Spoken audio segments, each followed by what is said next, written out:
శక్తి స్వరూపిణి అయిన ఆ చల్లని తల్లి ఇక్కడే మన హృదయాల్లోనే నివసిస్తూ ఉంటుంది.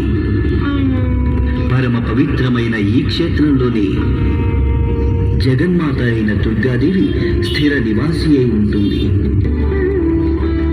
అసలు ఆ జగన్మాత ఈ క్షేత్రాన్ని తన నివాసంగా చేసుకుని మనందరిపై తన కరుణా కటాక్ష వీక్షణాలను ప్రసరింపజేయాలని ఎందుకనుకుంది?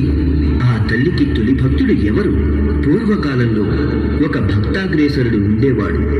అతని కీల అనే యక్షుడు. సంవత్సరాలు గడిచిపోతున్నా కీలుని సంకల్పం మాత్రం రవంత కూడా సడలలేదు.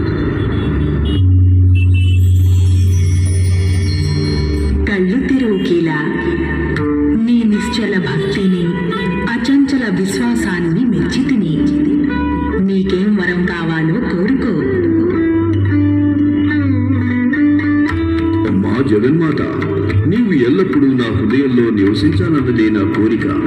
నీ చరణాలకు నన్ను దూరం చేయకు తల్లి. నీ కరుణా కటాక్షాలు నాపై సర్వదా ప్రసరిస్తూ ఉండేలా ఆశీర్వదించు తల్లి. తథాస్తు. నువ్విక్కడే ఒక సుందరమైన పర్వత రూపాన్ని ధరించెదవుగాక. ప్రజల పర్వతాన్ని కీలాద్రి అని పిలుస్తారు. నేనిక్కడికే వచ్చి నీ హృదయమందు నివసించదను. కానీ అందుకు నువ్వు కొంతకాలం వేచి ఉండదవుగాక. త్వరలోనే నీ కోరిక నెరవేరగలదు. అంతదాకా వేచి ఉండు.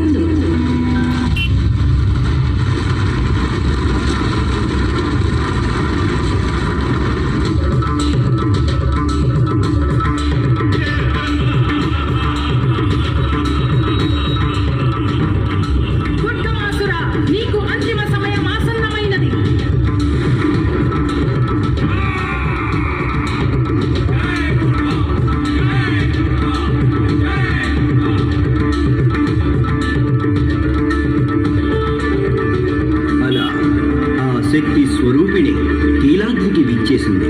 కానీ అంతటితో ఆ తల్లి అనుకున్న కార్యం పూర్తి కాలేదు. రాక్షసరాజునైన నన్ను ఈ మహిషి అందం పరవశింపజేస్తుంది. అది లేకుండా నేను జీవించలేను. ఈ మహిషిని ఎలాగైనా పొంది తీరాలి.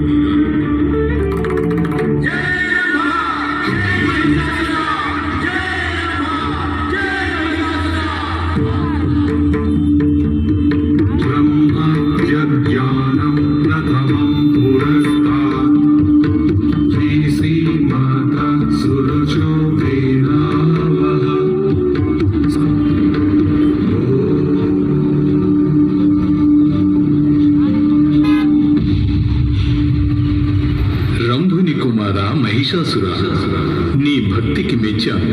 నీకేం వరం కావాలో కోరుకో, అనుగ్రహిస్తాను. బ్రహ్మదేవ, నీ దర్శన భాగ్యంతో కృతార్థుడనయ్యాను. నా తపస్సు నేటికి సార్థకమైంది. నాకు మరణం లేకుండా వరాన్ని ప్రసాదించు తండ్రి. భక్తాగ్రేసర, ప్రకృతి విరుద్ధమైన ఈ వరాన్ని ప్రసాదించడం సాధ్యం కాదు. నేను ప్రసాదించగలిగిన మరేదైనా వరం కోరుకు. అటులైన ఈ విశ్వంలో నన్ను ఏ మానవుడు సంహరింపలేని వరాన్ని నాకు ప్రసాదించు. తథాస్తు.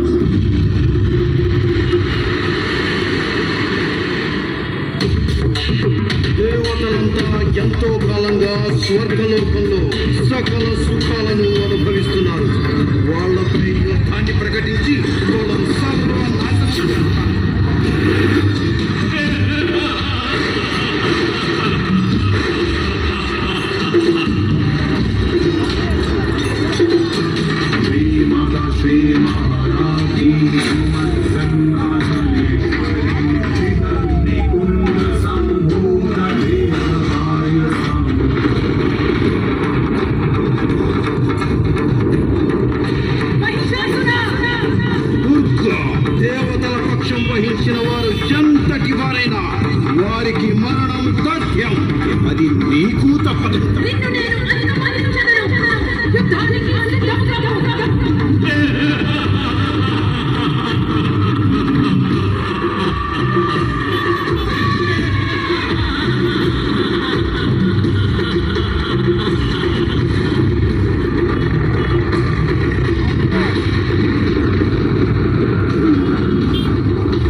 మహిషాసుర మర్దనిగా పేరు వచ్చింది.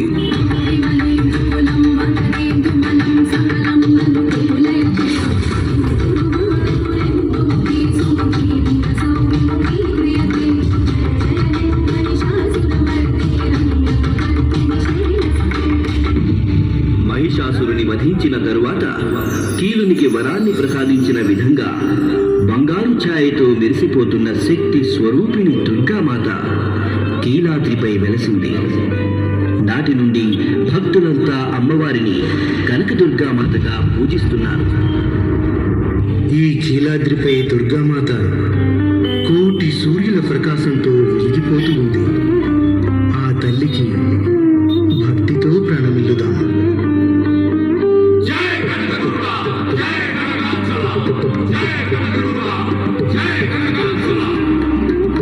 ఇంద్ర, దేవతలకు రాజువైన నువ్వే స్వయంగా తపమాచరించిన ఈ పర్వతం ఇక నుండి ఇంద్రకీలాద్రిగా పిలువబడుతుంది.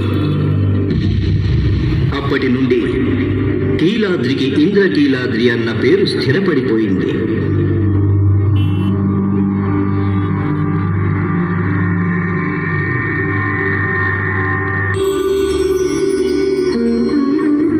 దివ్యమైన ఆలోచన. పరమశివుడు ఇంద్రకీలాద్రిపైనే విలసిల్లడం లోక కళ్యాణకరం. పరమశివుని సంతృప్తిపరచగలిగినది ఏమై ఉంటుంది? 100 అశ్వమేధ యాగాలు. మహాజ్వాలాయ విద్మహే అగ్నిమక్షాయ ధీమహి తన్నో అగ్ని ప్రచోదయాత్. బ్రహ్మదేవ, మీ రాక మాకు పరమానందాన్ని కలిగించింది. మీ కోరిక ఏమిటో మాకు సెలవివ్వండి. పరమేశ్వర, దుర్గామాత సమేతుడవై నీవు ఇంద్రకీలాద్రిపైనే నివసించాలి. తథాస్తు. మేమక్కడ దివ్యలింగ రూపంలో దర్శనమిచ్చదము. అక్కడ మల్లెపూలతో పూజలందుకుంటూ మల్లికేశునిగా భక్తుల కోర్కెలు తీర్చదము. నీ అభీష్టము సిద్ధించుగాక. సకల శక్తి స్వరూపిణి అయిన దుర్గామాతకు మేమిక్కడ ఎడమ వైపున ఉంటాం. ఇలా కేవలం ఇక్కడ మాత్రమే దర్శనమిస్తాం. ఎందుకంటే దుర్గామాత నిరుపమాన శక్తి స్వరూపిణి.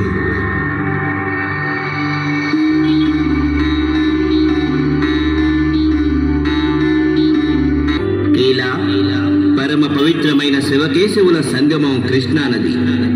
పరమ పవిత్రమైన కృష్ణానది ఇక్కడి నుండి ముందుకి సాగలేకపోతోంది.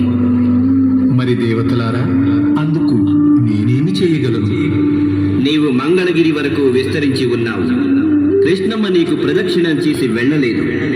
పవిత్ర కృష్ణా జలాలకు నీవు దారినివ్వాలి. ముందుకు వెళ్లేందుకు కృష్ణమ్మకు నేను ఒక బెజ్జం ద్వారా దారినిస్తాను.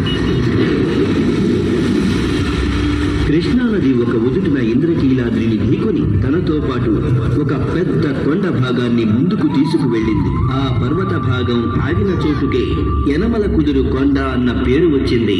తరువాత ఆ పట్టణమే పెజ్జంవాడ లేదా విజయవాడ అయింది. ఇక్కడి పవిత్రమైన ఈ నది దుర్గా తీర్థం లేదా దుర్గా కుండం పేరుతో పూజలందుకుంటోంది. ఇక్కడే దుర్గామాత విజయదశమి నాడు తెప్పోత్సవ సమయంలో అందరినీ తన చల్లని చూపులతో దీవిస్తుంది.